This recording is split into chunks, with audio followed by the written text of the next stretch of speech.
যুক্তরাষ্ট্রের ফ্লোরিডায় কর্মরত বিতান অধিকারী দেশে ফিরেছিলেন পরিবারের সাথে ছুটি কাটাতে। স্ত্রী সন্তানকে নিয়ে পৃথিবীর ভূস্বর্গখ্যাত কাশ্মীর গিয়েছিলেন আনন্দ ভ্রমণে, কিন্তু এটি হবে তার জীবনের শেষ ভ্রমণ তা কে জানত। গেল মঙ্গলবার কাশ্মীরে সন্ত্রাসী হামলায় প্রাণ হারান বিতান। দক্ষিণ কলকাতায় বিতানের বাড়িতে চলছে শোকের মাতম। হামলার সময় সাথে থাকা স্ত্রী কিছুতেই ভুলতে পারছেন না দুর্বিষহ সেই স্মৃতি।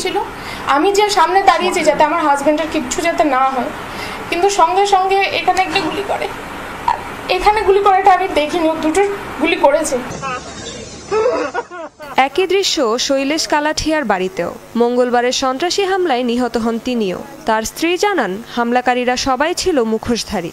কিছু বুঝে ওঠার আগেই হঠাৎই ভারী অস্ত্র নিয়ে তার চোখের সামনে হত্যা করেন শৈলেশকে।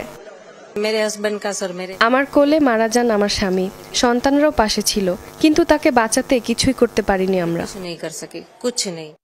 শুধু হিন্দুই নয়, সন্ত্রাসীরা হামলা চালায় খ্রিস্ট ধর্মের অনুসারীদের উপরও, যাতে প্রাণ যায় নাথানিয়েলের। স্বামীকে হারিয়ে যেন পাগল প্রায় স্ত্রী। আমার স্বামী বারবার বলছিল যে সে খ্রিস্টান, কিন্তু তারপরও তাকে রেহাই দেয়া হয়নি।